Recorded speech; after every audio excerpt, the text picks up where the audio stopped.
Hey everyone, it's Joe Waxman, and this morning I want to talk about the astrology chart of famous scientist, theoretical physicist Stephen Hawking. He's dead now, but um, I'm sure you all know him. He's the guy in the wheelchair that couldn't talk, but he wrote many books, and he's widely regarded as a brilliant man. This over here. I have this essential dignities pin sheet here just so we can get an idea of the strength of the planets. You can look at the overall score here. And I encourage you to take this lightly. It's just a general guidance. It's not written in stone. There's a lot of, there can be good things that come out of undignified planets, and there can be bad things that come out of dignified planets. So it's just a general guidance, and you can see here kind of how they're doing the scores. Mars is in Aries, obviously, so it gets a plus here. The M means mutual reception, not generally not by degree, but often by sign. So he has two mutual receptions. I'm not using this face, which is also the same as decans. I don't use that, and I don't see how I haven't figured out how to change that yet. I use a different one, but so I kind of ignore that. But where them is, there's mutual reception. This is by exaltation, obviously. So Sun is in the sign of Mars's exaltation, and Mars is in the sign of Sun's exaltation. But I'll get through that. I just want to point this out because I haven't done this before, but anyway. So Sun in Capricorn, within 10 degrees of Mercury, both in Capricorn. And it's in the third house. So third house of intellect. Right. So right away, we can see that that's pretty obvious, prominent, and something we would expect for somebody like Stephen Hawking. The third house deals with the intellect, writing, communications, skills of the hand, short distance travel. But generally speaking, it's a very skilled house and a very intellectual house. It's the third quadrant. It's actually fourth whole sign house, but because, obviously because his ascendant degree is late, that it's going to, carry over into next sun. Third whole sign house is ruled by Jupiter, but it's mostly in Capricorn. Capricorn does deal with science. What's interesting, if you think like a scientist needs a really super, good Mercury, if you look over here at the Mercury, it's -5 points, and I think the P means peregrine, meaning it has no dignity. I want to say no diggity, if that sounds, but it's no dignity. No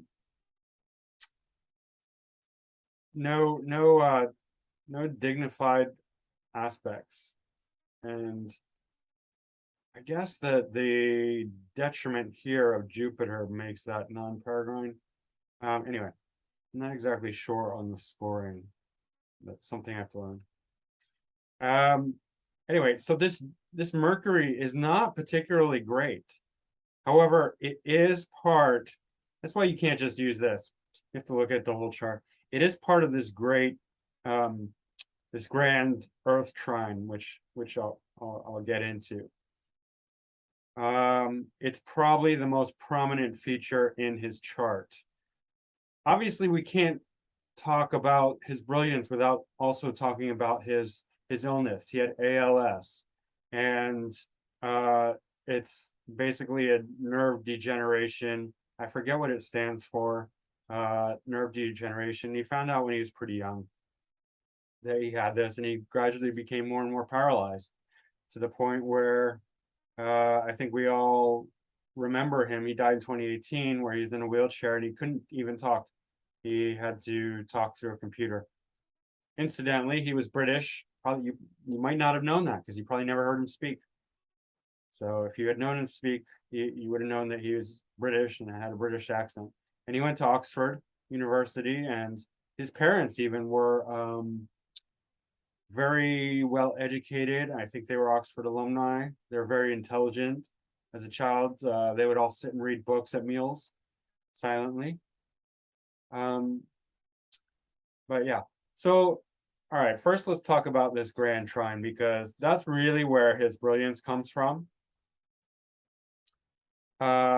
So Capricorn is 17 and 27, and then Saturn is in Taurus. Saturn conjunct Uranus in Taurus at 21 and 26. So you can see they're making a strong trinal connection to Sun and Mercury in the third house in Capricorn, and Saturn rules Capricorn. So this is a really good trine to the Sun and to Mercury. Also, Uranus is really good for inventive mind, originality thinking, independent thinking, brilliance, ideas. And Saturn is a very scientific planet, so is Capricorn and Aquarius.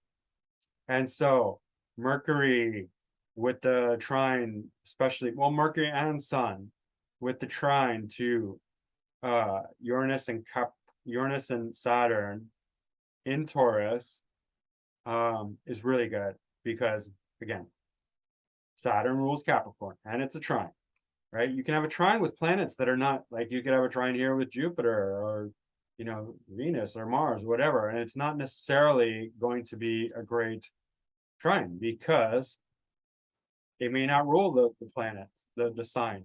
So, and this is the 8th house cusp. So we're bringing very deep thinking into the third house. So third house, 8th house. You know, 8th house is research. It's the, you know, it's a deep diving house. It brings whatever planets are in it into a very deep thinking, research, you know, parting the veils, digging deep, underground. You know, it has associations also with occult, death, crisis, all of these things. Now, the other trine is to Virgo in the 11th house. 29-degree Neptune, 19-degree Moon, and 14-degree North Node. And so you can see again, Sun, Moon, trine, and then Mercury, which is the exaltation and domicile lord of Virgo, is making a trine here. So that's really excellent for Mercury because, well, it's receiving its, you know, it's being bona fide by Saturn here in Capricorn. And actually, it's really good for all these planets. Because Mercury now is making contact with its exaltation, sign of exaltation, and it's the lord of the exaltation and domicile for these planets. So it's bonifying all of these planets. By the way, I have my moon at 19 degrees Virgo, so in the 11th house. So I get it. 11th house is really excellent for this, especially in Virgo, because 11th house wants to think big, right? It's the original house of Aquarius, so it's very big-minded. It wants to think of outside the box of personal ego gratification. It's just because it's Aquarius. Aquarius, it's not Aquarius. It's in the 11th house. So hopes, wishes, dreams, and career success, and it is very big-minded because it's thinking about society. It's thinking about the bigger picture. And Virgo also is, you got to remember, with Virgo, Leo's in the 12th from Virgo. So one of the qualities of Virgo is that it's the least egotistical out of all the signs, at least on the surface, because the Leo is hidden in the 12th. So it's not consciously thinking about the ego. Therefore, it's free Virgo is very free to think about things other than itself. And that helps, especially in the 11th house, where a person like Stephen Hawking is trying to think about very big things, outer space, the cosmos, the origins of the universe. And that's what he was interested in solving these very big paradigms through a very scientific Saturnian, Capricornian, Uranian lens. And Virgo, very earthy, right? And then we're getting the other trine here from, you know, Saturn, Uranus to, not so much North Node, but definitely Moon and Neptune. And Neptune also is great for imagination. Neptune really is going to take the 11th house bigness and amplify it into, you know, the Big Bang, the origin of the universe, like just outer space, like way out there, right? And you can tell also by my background, like that's something like I also think like that. I also like to think very, very big. I'm not a scientist like he is, but that, you know, we have that similarity, the 19th degree of Virgo in the 11th house. This is also the it's in the if you use the, I think they're traditional decans, it's the Capricorn decan. So again, bona fide by Saturn. And term is Jupiter. It's not making Jupiter.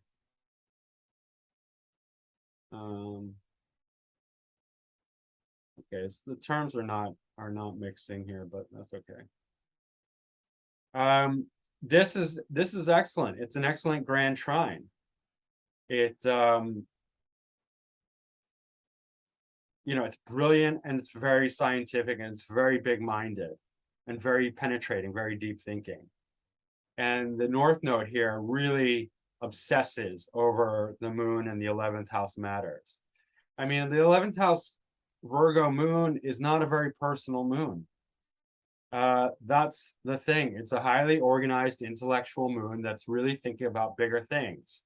This is not a moon that's like, you know, gonna live to have, you know, a you know, social life. I mean, it is in a social house, but Virgo is so intellectual, so organized. And he's, you know, it's trying to Saturn, and he's got the Capricorn, the Earth. It's so practical, right?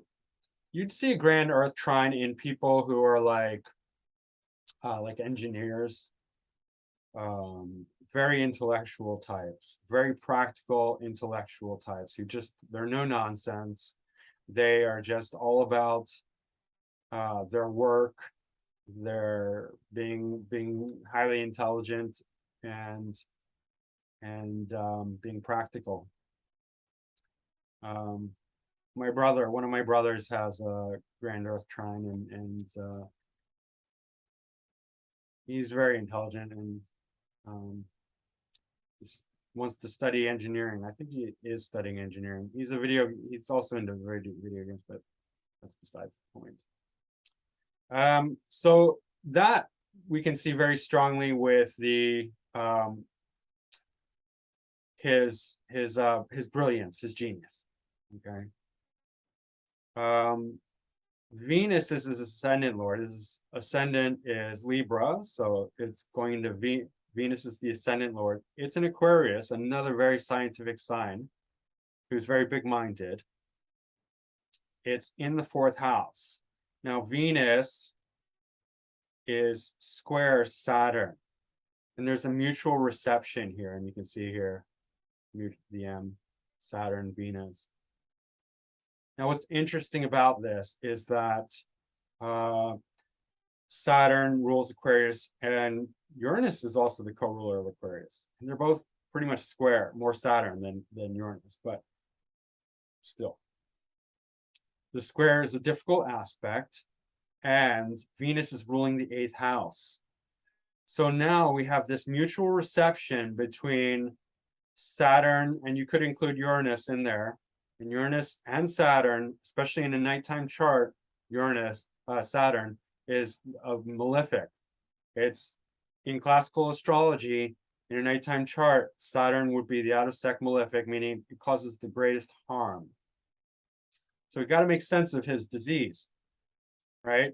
Uranus would represent him, body, his physicality. So we're trading places here. And one way to look at mutual receptions is that they actually trade places. So if we put Saturn in the 4th and Uranus on the 8th house cusp, square Saturn, that's difficult, right? That's something very difficult, plus Uranus. Very difficult with his physicality, his body.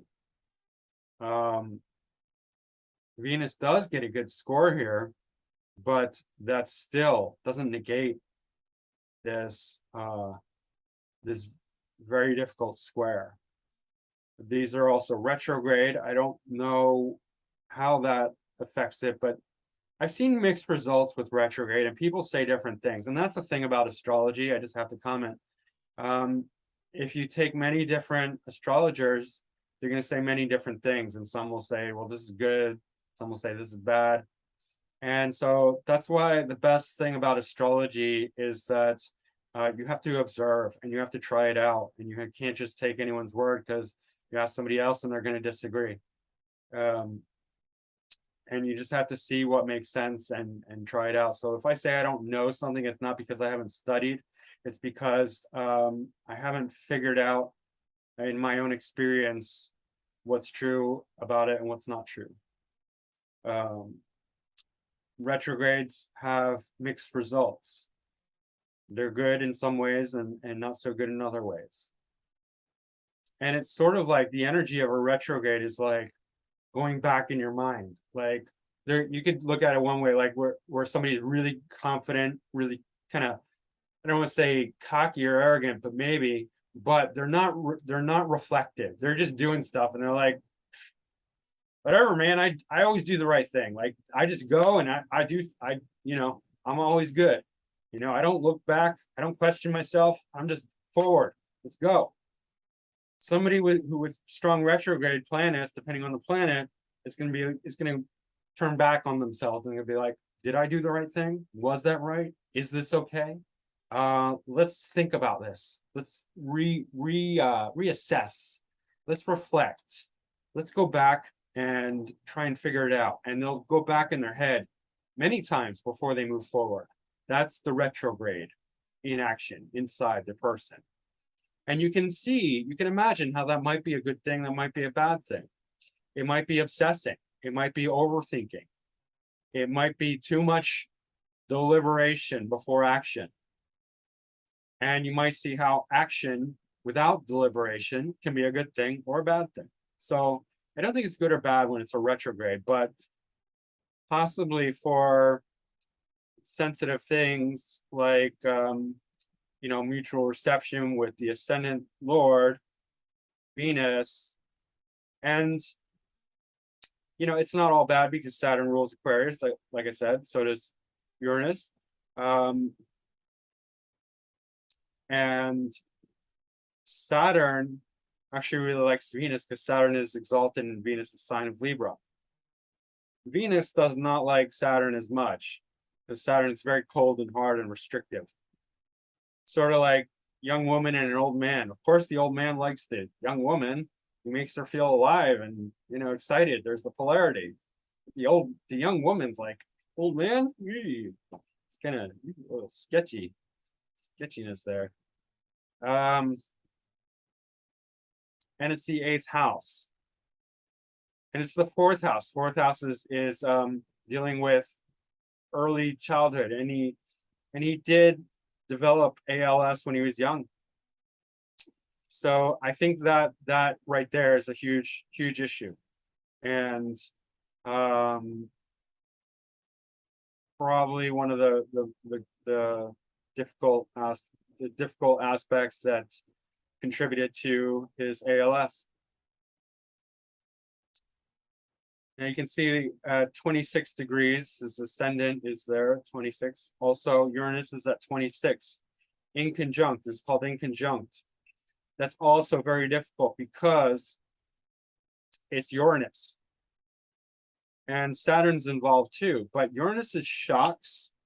It deals with the nerves and the nervous system. Now, I have Uranus conjunct the ascendant, and I do have nerve problems. I have sciatica, and I've had terrible anxiety most of my life. I've worked through that a lot. Trauma. This is a trauma indicator, Uranus. So again, we're seeing something with Uranus and the body in the inconjunct. Inconjunct means sixth or eighth aspect. Here it's the eighth aspect. So crisis, death, rebirth. But the ascendant is sixth from Uranus. So it also brings in a sixth house element, which can include health issues. It's a 6/8 aspect. So that is difficult. Venus also has an inconjunct with the moon. Right? First, eighth lord inconjunct moon, which is it's not ruling a cusp, but well, so that's the 10th. It's the 10th whole sign house anyway. But it's in the 9th house. Which is interesting because Jupiter would represent 9th house issues, philosophy, faith, religion. I'm jumping around a bit, but this is a difficult aspect. This is also negatively influencing his body, his moon, his mind. I mean, obviously not his mind in a sense that he wasn't brilliant, but any negative aspects to the moon can contribute to mental illness, various mental issues, depression. There's also a semi-square from Pluto to the moon. So he's got some moon issues. And some people do say that the moon represents the body as well. So if we look at it like that, and also conjunct the North Node, that's also very difficult to the moon. So there are issues around the moon. But back to Jupiter, and moon ruling the bulk of the 9th house, Jupiter is also not dignified. It's opposite its own rulership in Gemini. Now I want to say something good here. Jupiter will be good for small-minded sort of Gemini things, because Gemini is, I'm a Gemini sun, so I'm obviously not trying to knock Gemini, but what I am saying is that Gemini deals with the intellect, whereas Jupiter deals with philosophy, our connection to God, our faith, our optimism, our, if we're religious, it's essentially our connection to the higher mind in a spiritual way, right? And so that's inhibited. And I'm going to share my screen, the new share, just for a moment. Personal views. Philosophy is unnecessary. This is Hawking. Stephen Hawking said, philosophy is dead. Jupiter and Gemini. He believes that philosophers have not kept up with modern developments in science, and scientists have become the bearers of the torch of discovery in our quest for knowledge. He doesn't understand philosophy or connection to God. I personally am not religious, but I am very connected to God. I'm connected. I don't believe we need religion to connect to God.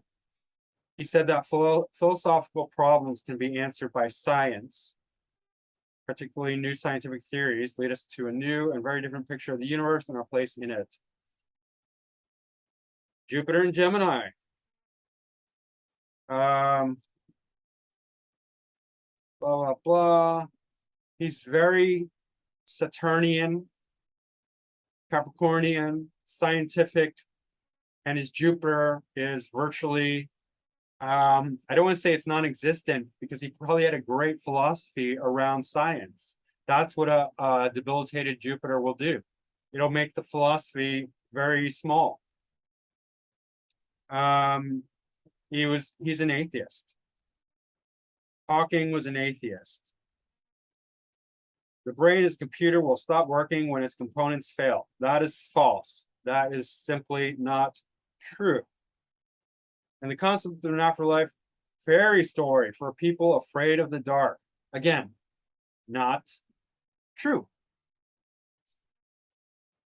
2011 narrating the first Hawking declared, "We are free to believe what we want. It is my view, the simple explanation that there is no God. No one created the universe and no one directs our fate. This leads me to a profound realization. There's probably no heaven, no afterlife either.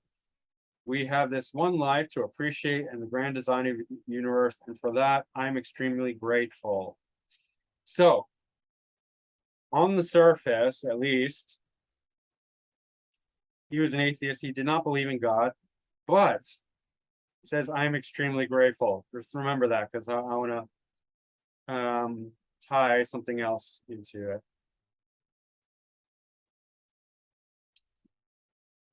So that's what a Jupiter in Gemini really thinks. And I've seen this before. Another person who I know who has Jupiter in Gemini says, and they're a Pisces, by the way, and they were a philosophy major. They say, "I'm not spiritual. I'm not spiritual at all." This is a Pisces, mind you. And their Jupiter's in Gemini. And they were a philosopher, but their philosophy tends to avoid anything that sounds spiritual. It's a philosophy of life because Pisces, they are Jupiterian ruled, but it's cut off from the connection towards God or spirit, the universe as a conscious being. So that's interesting. And it's very easy to become depressed when Jupiter is in Gemini. But Jupiter, the function of Jupiter is to kind of see the big picture. So if Jupiter is in Gemini or Virgo or Capricorn, then it's going to deal with what it's not that it doesn't exist or it doesn't function anymore. It's going to create a philosophy for the thing that the person does. In other words, if he's a scientist, he's going to have a scientific philosophy. If it's a writer, they're going to have a philosophy around writing that suits them. Another example of that was what's his name? Steve Martin. Steve Martin had his Jupiter in Virgo, and he developed a philosophy around comedy because that's what he was doing. And Virgo is very, Mercury ruled, so it's it's going to be like hard and small, technical, analytical. Okay. So yeah. Oh, and then we have to mention the Mars. Mars in the 7th, debilitated on debilitated. It's in domicile here, so it's very strong. But Mars in the 7th is not so good because it's too bossy, like too aggressive, too much energy. Like here, he's meeting people and he's just like, he's too Martian. Like telling you, whenever you have a relationship, it's give and take. It's the Libra realm. It's the realm of Libra. It's sharing, and it's diplomacy and equality and equanimity. Mars in Aries in relationship is just like, let's do this, let's do that. Oh, you don't get a say. We're doing this. Come on, come on. And people don't like to be bossed around and told what to do. And, somebody just, you meet someone and they're just like, okay, we're doing this, we're doing that. Like, come on, you do that. Hey, come on, hurry up. Come on, let's go. It's just too much energy. They don't really consider other people. They don't know how to consider other people. They're just like, this is the way it's going to be. You don't like it. I don't owe you an explanation. Get lost. And it's not really conducive to good relationships. And he was married. I think he was married twice. He did have kids. And he's a good boss. Like, he's a good leader. He was very daring. Actually, before he was paralyzed, he was on the crew team, and he gained a reputation as a daredevil. It's Mars and Aries in the 7th, and he would lead the boat. I think he was the coxswain. I think that's what it's called. Where anyway, he's like the steerer, like the head guy. It's Mars and Aries, and he would lead the boat down dangerous pathways where the boat would get damaged. Mars and Aries in the 7th. So that's not great, I guess. But it is ruling the second house, and the second house is it's speech, which is interesting because he couldn't speak, but also knowledge, right? Because it's the original Taurian house. So we this is where we store resources, not just physical material resources, but also intellectual resources. So a strong second house can make someone just this vault of knowledge, right? Facts and figures and data. They can just study and be an encyclopedia of, knowledge. And so with a good second house lord, you know, that's not really intelligence. That's almost like a hard drive on a computer, but it is what it is, and it's a resource. And if you can hold a lot of information in your head, you can sound very intelligent, very smart. Not that it's not saying that you're not. That alone is not intelligence. It's just a wealth of information, and it can help you. It certainly help you. It's a resource. It's a resource for other things, for true intelligence or intellect. And intelligence, I would say, is in the realm of Jupiter. Intellect is more Mercury, Saturn. Well, Saturn is other things, but as it applies to this, it's so I would say that intellect with someone like Hawking is off the charts, right? Incredibly powerful intellect. Intelligence, low intelligence, because that's the Jupiter. So he just wasn't up to snuff with his understanding of life. But let's look at his Draconic chart here. We don't need this anymore, because this is really interesting too. Now, if we look over here, as Venus is the ascendant lord. Right overhead is Pluto, right? And I forgot to mention, Pluto's on the MC, so very powerful career. And then Sun and Mercury, obviously. But all right. And then Chiron. Chiron's the wounded reject. Chiron, right? This is what we're known for. Anyway, I forgot to mention this in his natal chart, but yeah, Chiron, the wounded reject, like the misfit. He's chironic. It's very chironic. And Pluto, transformation, power, very powerful career. Right. Anyway, Pluto's over his Venus in the Draconic and natal. So this is like transformation of the body, crisis, right? That is very, very telling. It's the exact same degree. Also MC. His Venus, his transformed body was MC, very visible to the public. That's what he became known for. Also Chiron again, right? Very prominent. Sixth house moon. Oh, this is fifth house. Fifth house moon in Aries. That's fine. This is the other thing that was really, really prominent. Sun almost directly over Sun in Leo in domicile, almost directly over Pluto, conjunct the MC and Mercury. So he's very Sun gains directional strength. Is a very strong Sun, right? Very strong, powerful career. Here we can see with both natal and Draconic. He's famous. I mean, he's worldwide famous, of course. His Mercury. He's known for his Mercury and his Sun. Obviously, his personality. Not his personality, but his personality. I mean, his Sun represents him, which is seen through his books. Obviously, the Chiron is very strong and prominent here too, as is the Pluto. Suns are vitality. Pluto Sun. Pluto ascendant lord. Pluto Sun. Again, very strong. Venus in Virgo. Venus does not do well in Virgo, so his Venus life was not very good. I mean, he was married. He did have kids. He was married twice even, but still, like, it wasn't. They weren't good marriages because how satisfied was his wife? Honestly, I'm not trying to be mean or rude, but she was probably heavily burdened. So relationships suffered. and she wasn't taken care of, nourished physically. He couldn't, satisfy her sexually, anyway. At least as he got older, maybe when he was younger.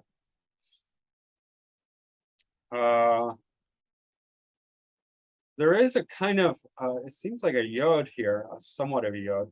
Anyway, with Neptune to Moon, Venus, Moon, North Node. It's not really a yod, but two in conjuncts. Anyway. South Node conjunct Neptune. That's also very prominent, considering his ability to imagine, think big. That's, you have to have a good Neptune. Einstein, Tesla, Hawking, they all had prominent Neptunes because of their ability to imagine very big situations, very big minds. That's where Neptune can come in. Creativity is a very important part of original thinking. So Neptune really plays a strong role in that. Mars and Scorpio, amazing, right? Here's this man who can't even speak. He's crippled. He's in a wheelchair. Look at his Mars, Aries, and Scorpio. I gotta say about Stephen Hawking in his favor, like a lot of men, I think, would have been defeated mentally, emotionally, spiritually by that position, but he was not. He did not. He did not crumble. He did not fade. In fact, it probably made him a lot stronger. And look at his Draconic Jupiter, right? It's in Sagittarius. Remember what I said about, like, he's not religious. He doesn't believe in God. He doesn't believe in the afterlife. He doesn't believe in anything spirituality. That's detriment Jupiter in Gemini, but his Draconic Jupiter is in Sagittarius. So he said, at the end of all that, even without believing in anything, he said, I'm extremely grateful. That's a Draconic Jupiter in Sag. Because if he did not have that strong Jupiter in his Draconic chart, that ability to appreciate life deeply, he would have been defeated, right? Because Jupiter's our faith, it's our optimism. And so even if somebody is an atheist, underneath, they can still have a good heart, a good soul, a good connection. Like, they're not connecting to what we call God, but somewhere underneath, there's still a connection to gratitude, to love, to life, to, the goodness of life. He didn't just become a drug addict, and like die young from alcohol and drugs, and he didn't get fat, and he just kept he plowed through his difficulties, and that's honorable. I mean, that takes a deep kind of faith that is really hard to come by. Yeah, and Jupiter is in the third house here, dispositing his Saturn and Uranus. So yeah, I mean, it really is fascinating. He wasn't defeated, and that's this Jupiter. That's this strong Jupiter. Because again, Jupiter is our faith, it's our optimism, it's not our joy, like Venus is our joy, our leisurely joy. It's that thing that, gets us out of bed every morning and makes us go through all the nonsense and the BS and have gratitude and love. It's a deep soul connection. Anyway, I think that's really interesting. And that's pretty much it for Stephen Hawking. So don't forget to hit the like button and subscribe, or get your friends to subscribe. Book a reading with me. You can find me at macroastrology.com or email me at macrogoldmachine@yahoo.com, and leave a comment if you enjoyed this and you want to say something. All right, guys. Or if you want me to do a reading for another celebrity, give me some names. I will see you soon. Bye for now. Thanks. Bye.